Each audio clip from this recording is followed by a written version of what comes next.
And thanks to ನಮ್ಮ darling Kichcha Sudeep ಸರ್ಗೆ ಇಲ್ಲಿಂದ ಡಾರ್ಲಿಂಗ್ ಥ್ಯಾಂಕ್ಸ್ ಹೇಳ್ತೀನಿ. ಯಾಕೆಂದರೆ ನನ್ನ ಒಂದು ಮಾತು ಹೋಗಿ ಕೇಳಿದ ತಕ್ಷಣ ಡಾರ್ಲಿಂಗ್ ಬನ್ನಿ ನಿಮಗೆ ಒಂದು ಒಳ್ಳೆ ಇದಿದೆ ಇದರಲ್ಲಿ ಕೇಳಿಲಿ ದಯವಿಟ್ಟು ಬನ್ನಿ ಅಂತ. ಸೊ ಆ ಇದರಲ್ಲಿ ಆಯಿತು ಚಿನ್ನ ಯಾವಾಗ ಬರ್ಬೇಕು ಹೇಳೋ ಅಂತಂದ್ರು.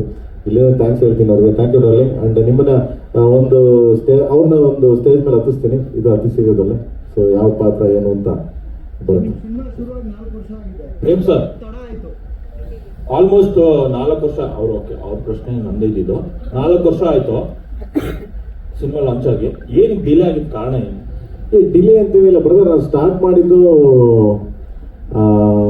ಪೂಜೆ ಮಾಡಿದ್ಮೇಲೆ ನಿಮಗೆ ಗೊತ್ತೇ ಇತ್ತು, ಧ್ರುವರ್ದೊಂದು ಸಿನಿಮಾ ಇತ್ತು, ಮಾರ್ಟಿನ್ ಇತ್ತು, ಅದು ಕಂಪ್ಲೀಟ್ ಆಗಬೇಕಾಗಿತ್ತು ಆ್ಯಕ್ಚುಲಿ. ಸೊ ಅದು ನಾವು ಪೂಜೆ ಮಾಡಾದ್ಮೇಲೆ ಧ್ರುವರ್ದೆಲ್ಲ ಮುಗಿಸಿ ಬರೋಸೋದಕ್ಕೆಲ್ಲ ಹತ್ತಂದ್ರೆ 1.5 year 2 years ಆಯಿತು. ಆ ಸಿನಿಮಾ ಎಲ್ಲ ಮುಗಿಬೇಕು. ಯಾಕಂದರೆ ಒಂದು ಶೆಡ್ಯೂಲ್ ಮಾಡಿದ್ವಿ. ಯಾಕಂದ್ರೆ ಇಬ್ಬರಿಗೂ ಒಬ್ಬ ನಾಯಕ ನಟ ಅಂದಮೇಲೆ ಇಬ್ಬರು ಒಪ್ಕೊಂಡಿದ್ದು, ಇಬ್ಬರಿಗೂ ನಿರ್ಮಾಪಕರಿಗೆ ನ್ಯಾಯ ಒದಗಿಸ್ಲೇಬೇಕಾಗ್ತದೆ.